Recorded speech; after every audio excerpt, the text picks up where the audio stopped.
Hey YouTube, this is going to be a cold start of a Mahindra 6000 tractor.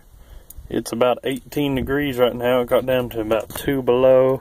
Had it heating up for a little bit right now.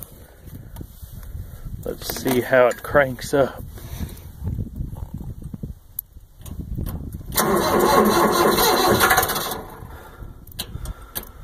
Let's let it heat up some more.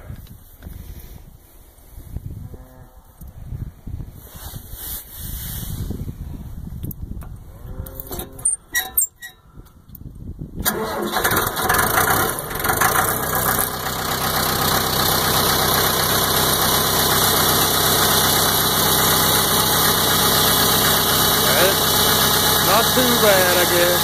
It was alright. Thanks for watching.